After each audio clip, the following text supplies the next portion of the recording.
Hello everyone. In today's video, I'm going to be talking about my 3 favorite canning books. I'm Rebecca from StockingMyPantry.com. So it's obvious that we all love watching videos about canning or we wouldn't be here, right? But canning books are some of the absolute best resources for learning how to can and for getting great recipes to use. And especially if you want to do safe canning. You don't have to worry about whether or not you've got your electricity or you're connected to the internet or what have you, and they're just a fantastic resource. The problem is, with so many canning books on the market, which ones do you choose? Now, I'm all for the more the merrier. I love canning books. Hi, Mom. Okay, so I got interrupted. It seems like no matter how early I get up to try to record, somebody, my mom, will get up and come in, and then I get interrupted. And so anyway, I don't remember exactly what I was saying, but the bottom line is that I love watching videos about canning. I get a lot of inspiration, a lot of good ideas, a lot of good recipes, but there's nothing that quite replaces canning books. And so that's what I want to get into in this video. So the first book that I want to mention is the Ball Complete Book of Home Preserving. Okay, now this was the absolute first book that I ever bought when I wanted to start canning. And it's the one that I recommend most. If you only have one book, this one is it. And I'll just give you a little bit of my background. I know a lot of you grew up canning, or at least I come across people often who they grew up canning. They've done it their whole lives. They hardly remember a time when they didn't can or didn't hang out with their mom or their grandma who was canning. That was not the case for me. And in fact, to this day, I do not personally know anyone else who does canning. I mean, in real life. And so I'm sure there must be people who live nearby me who do, because I walk into the local Walmart and there's a big section for canning. I go to other stores in town, there's canning supplies. So I don't think they would stock them if I was the only person in town who did canning. But I don't know personally know anyone. So when I decided to start canning, and I was in my late 50s, I did go online and looked at things there, watched videos, but I also purchased this book, and this book was a godsend for me because it gave me so much information on canning. And even to this day, even if you're an experienced canner, there's just so many tips and helpful information in this book. So I'm going to go over some of that with you now. Okay, so first I'm going to just start off by looking at the table of contents. And it starts off with a getting started section, and that even has some information, let's see, there's 5 basic recipes. And if you've never canned before, they're good ones to do because they give you even more information and more tips than the other recipes in the book. And they all give you a lot of tips. But it's almost like they're assuming you don't know how to can with these, and go through these first recipes and you'll kind of understand the basic concepts and the basic steps that you need to do.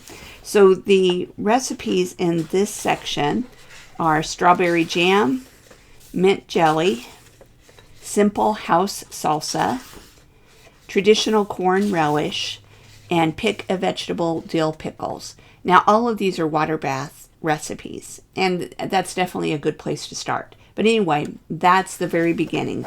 Then it gets into soft spreads, fabulous fruits, salsa, relish, and chutney, condiments, perfect pickles, tomatoes, and pressure canning low-acid foods. Now, the thing that makes this book especially helpful, though, is the second section of the book, the second major section of the book, and it goes into the art and science of home food preservation. So, for example, it covers things such as altitude. So it's a great reference. You know, I talk about adapting for altitude. You'll sometimes hear people talk about, you know, whether you use, in my case, like with an Esco canner, the black valve or the green valve. That's all based on altitude. And then it has a home canning problem solver. Let's go take a look at that. That starts at page 423. And an example, it'll give you the problem, the cause, and the prevention or solution. So as an example, it gives the problem of seals fail, and then it tells you use food immediately, refrigerate immediately, or correct cause and reprocess within 24 hours. Then it gives you some possible causes. Failure to heat process filled jars using the correct method and an adequate length of time. That could be the cause. Then it gives the prevention. Heat process all filled jars using the method and time recommended in a tested home canning recipe for the specific food and jar size.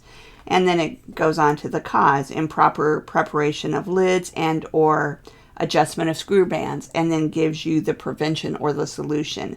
Improper headspace, and it gives you the prevention and solution. So it does that for several things, several different problems and causes. Another thing that I love in this section is the produce purchase guide. So this is especially, in my opinion, especially helpful if you're purchasing food from the grocery store, as it said, or farmer's market or whatever, as it says, produce purchase guide. And it gives you an idea of how much you need to buy in order to do the different recipes. As an example, tomatoes, Italian plum, Roma, 5 medium, the purchase unit, 5 medium Roma tomatoes.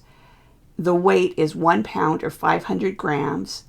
Chopped, it equals 2 cups or 500 milliliters. Crushed or pureed, 1.5 cups and 300 or 375 milliliters. What I like about this is that sometimes a recipe that you come across in this book and other books, it'll call for 5 pounds of Roma tomatoes, as an example. And I do grocery pickup or I have groceries delivered. And so I'm generally, I mean, this isn't always true, but for most of the time, I'm not actually in the store weighing the tomatoes. So let's say that a recipe called for 5 pounds of Roma tomatoes. This says purchase unit 5 medium Roma tomatoes equals a pound. I would buy 25. I'd probably buy a little extra just in case, 27, 28, something like that. Or let's say that the recipe called for 4 cups of chopped tomatoes. From this, I would see 5 medium tomatoes equals 2 cups of chopped. So I would buy 10 medium Roma tomatoes. Well, 10 Roma tomatoes. So it's very helpful. It has it for both fruit and vegetables. And so this is a great reference because recipes often give you a weight or an amount processed. So for example, amount of chopped fruit or vegetables or pureed or whatever. And so you can refer to this and know how much that you need to buy. So my biggest complaint about this book is that it's heavily focused on water bath canning. And water bath canning is great. To me, water bath canning adds a lot of flavor and joy to your pantry. It's the jams, the jellies, the salsas, the pickles, pie filling, all of those wonderful things. But it would be hard to survive on just water bath canned food. And pressure canning is very important, I think, for building a prepper pantry. So I think it's important to do both pressure canning and water bath canning. And this book does have information on pressure canning. But to give you an idea, in this book there's 448 total pages. 332 of the pages are devoted to water bath canning. And only 29 pages are devoted to pressure canning. So while it gives some information on pressure canning, kind of gives you the basics, and it has instructions for a few things, it's really not a book about pressure canning. So now the good news is that the third book that I'm going to share with you is all about pressure canning. So be sure to watch to the end and you'll see which one I recommend, which one's my absolute favorite. Okay, but still, even with the shortcoming, I would say for sure this is the book that I would recommend if you were only going to buy one canning book. So the next favorite book of mine is the all-new Ball Book of Canning and Preserving. Okay, so first let's take a look at what this book has and what I really like about it, and again, some shortcomings of the book. Okay, so in looking at the table of contents, here's the basic things that it covers. You know, it first of all, it starts off with some of the basic information about canning, which most all books seem to have. The importance of acidity in foods, basic gear, choosing the right jar, know your altitude, all of those things. But then let's just look at the chapters. You have water bath canning, fermenting, pressure canning, freezing, dehydrating, curing, and smoking. Now, for the purpose of this video, I'm only covering canning. So we'll look at, there's water bath canning and there is pressure canning. This book is much slicker, meaning slicker paper, lots of photos, compared to this first book that I talked about. The first one is not on as nice a paper. It does have some color photos that are very attractive, but this book is a very attractive, it's much more aesthetically pleasing. When it comes to knowing how to can, that's not really helpful, but it is nice, okay? But my favorite thing in this book there are these green sections, and I'll give some pictures of some of these so you can see better. This one is Jam in 5 Easy Steps. And there's some of the other ones, jelly in 5 easy steps, canned fruit in 3 easy steps, homemade pie filling probably in 3 easy steps or whatever. And let me give you an example of what's included in these different ones. So the jam in 5 easy steps. Step 1, prepare 2 2/3 cup chosen fruit according to fruit preparation for jams chart below. Step 2, combine prepared fruit and 3 tablespoons ball classic pectin in a large saucepan, and so on. So it gives you the steps. And then it has a chart for fruit preparation for jams. Apples, peel, core, and chop. Apricots, peel and finely chop. Berries, wash, crush 1 layer at a time with a potato masher, and so on. So it has everything from apples to blueberries, cherries, plums, and so on. And it gives you that basic information. And so you can, on this one page, you can see how to make these, let's see, 1, 2, 3, 4, 5, 6, 7, 8, 9 different types of jam. And quite honestly, once you do the ones on this page, once you understand them, you could apply the same information to other fruits as well. So let's look at some of the other ones. So there's jelly in 5 easy steps. That's on page 64. And again, it gives you 5 steps for making and canning jelly. And then it has the fruit preparation for jellies and everything from apples, berries, cherries, currants, grapes, plums, strawberries. Okay, so again, on one page, you have the information for how to can, how to prepare and can several different types of fruit jams. Okay, the next one is canned fruit on page 112. And again, canned fruit in 3 easy steps. Gives you step 1, step 2, step 3. It gives information on syrups for canning fruit from super light to heavy, and it also even includes honey. And then canning guidelines for fruit. And each of the recipes makes 2 1-pint or 1 quart jar. And again, it has several fruits, apples, apricots, berries, cherries, and so on. All the way down through rhubarb and strawberries, pears, lots of different ones. Okay, so then the next one is fruit butter. Again, fruit butter in 5 easy steps. Gives you all the information that you can apply to the different types of fruit butter, and then covers specific types of fruit butter, apples, apricots, nectarines, and so on. Gives you the sweeteners that you can use, sweeteners and spices, and for different fruit butters, slow cooker method, and so on. So that's great. If you want to make fruit butters, you can turn to this page and it gives you the basic information you need. Okay, the next one is salsa on page 163. Salsa in 3 easy steps. So it gives you the basic process. And then the salsa recipes are corn and cherry tomato, green tomato salsa verde, habanero tomatillo, mango chipotle, and tomato jalapeno. And so it gives you the ingredients, the seasonings, and the acid that you would use. So for example, vinegar, lemon juice, lime juice, what have you. Okay. The next one is canned tomatoes on page 199. Okay, canned tomatoes in 4 easy steps. It gives you the steps, and then it talks about packing methods for canned tomatoes. Packed in own juice, packed in water, raw pack, packed in water, hot pack.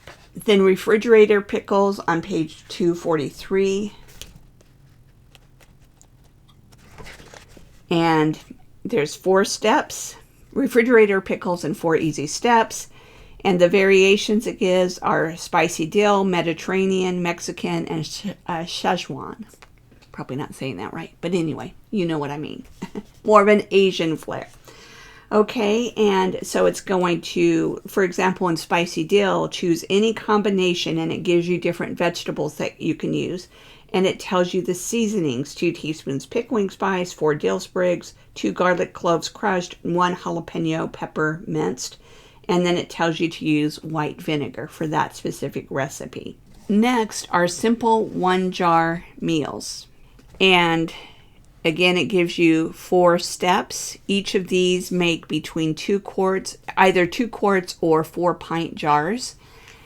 I love meals in jars. I know a lot of people are just ingredient canners, but it is very handy. Even if you're an ingredient canner, it's very handy to have some meals in jars.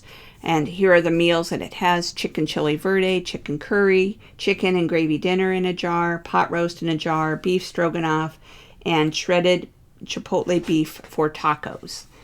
And so it tells you the ingredients, the seasonings, hot broth, processing time. So that it gives you that information for each of those recipes. So in just a few pages, you have a ton of different recipes. Okay, right after the simple 1-jar meals are simple 1-jar vegetables. Same thing, it has 4 steps, and then it gives you the ingredients, seasonings, and so on. So there's curried carrots, herbed carrots, honey ginger carrots, and then there's Mexican corn, succotash, and lemon garlic green beans, balsamic beans, green beans, and mushrooms, herb potatoes, chipotle potatoes, and Mediterranean potatoes. Okay, so a ton of variety, again, in just a small space. So my biggest complaint, well, I have 2 complaints with this book. One is the index is not very helpful. It can be difficult to find things. There's a table of contents and an index, so you can use either of those to look things up, but the index is not as detailed as it would ideally be. Okay, so that's a drawback. The second thing is a similar complaint to the first book that I shared, and that is that this book is also heavily focused on water bath canning. I didn't write down how many pages were on water bath canning, but there's only about 30 pages about pressure canning in this whole book. Now, keep in mind that this also has fermenting and things like that, but still it's mostly water bath canning and only a little bit about pressure canning. And oh, by the way, another thing with this book is that it has a lot of recipes where you can use your home canned food. So let's say you make a certain salsa, then there might be a recipe that uses that salsa. Personally, I haven't really used those recipes much. I'm comfortable with cooking myself, and so I tend to just grab things from the pantry and prepare them. But if you like some ideas of how to use your home canned food, this does have some good recipes. Okay, so to be clear, a big drawback with the first 2 books is that they're heavily focused on water bath canning. So if you also want to do pressure canning, they don't really give you a whole lot. So that brings me to my 3rd book, which is my favorite book on pressure canning. And it's this Pressure Canning for Beginners and Beyond by Angie Snyder. Now, Angie is not associated with any of these big companies like Ball or a state extension office or anything like that. but she does focus on safe canning. And so while the recipes in this book aren't from any of the, agencies that we tend to go to for safe canning recipes, the principles that she uses to create all of these recipes in this book are in accordance to safe canning guidelines. And so you can can them with confidence knowing that she has those principles, the safe canning principles, in mind when she created and tested all of these different recipes. Okay? But they're not officially tested from any type of agency, government agency, or big company such as Ball. Like the other books, she gives some solid information on how to can. Hey, baby. So I had another interruption. This time it was my mom's dog who had to be let out, fed, given her medication. She's old. She's like 15. Anyway, so I can't remember exactly where I was, but I believe that I was getting ready to, I think I was talking about how it does give some good solid information about pressure canning. So as an example, starting on page 24, it gives you the very basic steps, such as read the recipe, and then it kind of goes into that, wash the canner jars and lids, and so on. And then it has a very nice pictorial step-by-step guide on pressure canning. Okay, so then the best thing, though, about this book, in my opinion, are the recipes. Now, we all have different taste when it comes to the type of food that we like to eat and so on. But so far, everything that I have tried from this book, I really, really like. And so anyway, I'll just kind of give you an overview of how the book is divided, how the recipes are divided. First is tomatoes, the celebrity vegetable. And it gives you some basic information such as special considerations, recommended acids for tomato products, best tomatoes for canning, and so on. Some of this is the type of information you'll find in other books. But then it gives you some recipes that some of them are fairly standard: garlic herb tomato sauce, tomato and vegetable juice, which is kind of your V8 knockoff. And then it gives you some things that are a little bit different, such as curry sauce and Creole sauce. So those are different variations on tomato sauce that you may not necessarily find in other books. Then it has vegetables, preserving the garden harvest, which vegetables can be pressure canned, preparing vegetables for canning, how to can vegetables, and so on. So again, some good solid basic information. So even if you're fairly new, or in my case, like I said, I didn't start canning when I was really young. And so even though I've been canning, I love to can, and I think I've learned a lot. I can still learn some from these things. So anyway, but then it gives you recipes under the vegetable section, such as Mediterranean zucchini and tomatoes, Tex-Mex corn, enchilada sauce, cream-style corn, succotash, honey spice pumpkin, and so on. Then it has a section on legumes, so beans, peas, lentils, and more. Then it talks about, to soak or not to soak, how to can legumes. So kind of, again, good basic information on canning your different beans, lentils, and so on. And then it has some recipes. And I've so far, the main thing that I've done from this that I absolutely love is a canning recipe for refried beans. Now, in case you're saying, wait, you can't can refried beans, she cans them, the whole beans, with all the spices and everything. And then when you're going to actually prepare the beans, you dump them in a pot, mash them. So I won't go into the whole process. I'll probably make a separate video about that. I absolutely love these refried beans. Once you do these, you'll only use the store-bought refried beans in an emergency. I still have some in my pantry. Some of the, store-bought refried beans. And, it comes in handy to have them, but I'm telling you, these are so good.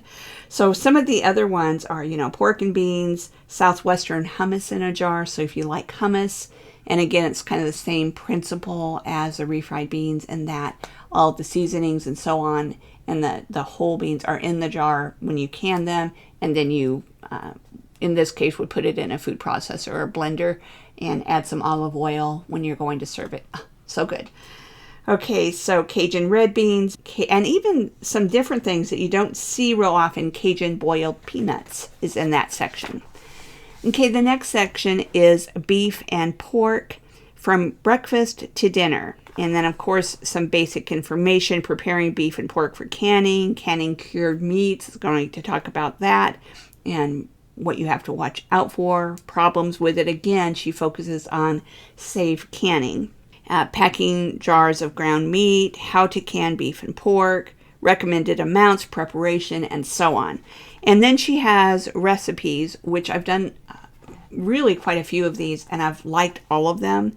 You know, pot roast in a jar, tender pork loin, beef pot pie filling, sloppy joes, barbecue brisket, let's see, honey garlic pork chops, beef stir fry, beef street tacos. We love tacos, and so I've really enjoyed that. In fact, I just bought some roast beef on sale yesterday, and so I'm going to be making this fairly soon because we are out and we need it.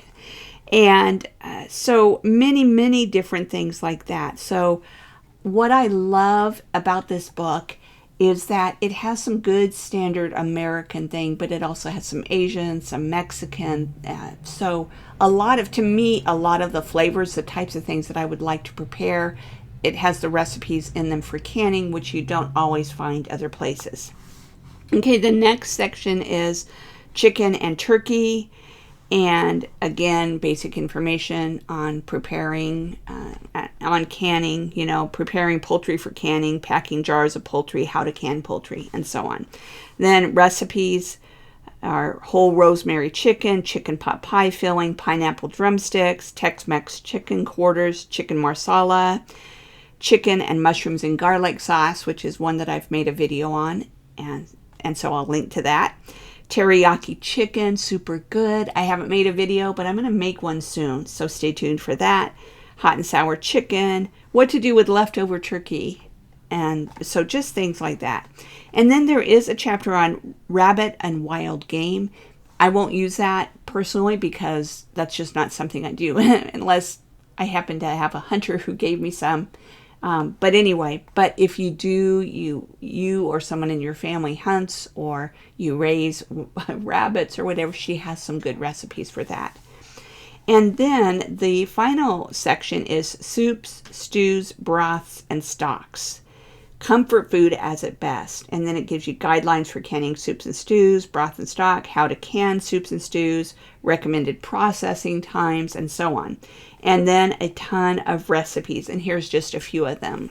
So vegetable stock, beef or chicken stock, butternut squash and white bean soup, meatball bean soup with greens, chicken and corn chowder, chicken enchilada soup. I've made that and really like it. Tortilla soup, another one that's really great. Beef and sweet potato stew, gumbo, French onion soup. I've also made that. Black bean soup, and so on. Taco soup. Oh, chili con carne. What would a book be without a recipe for that? White chicken chili, venison stew, minestrone, and so on. So anyway, those are my 3 favorite canning books, and they each serve a distinct purpose. This one, the Ball Complete Book of Home Preserving, is an absolute must, not just for recipes, but as a reference book. But again, it's a little bit shy on pressure canning.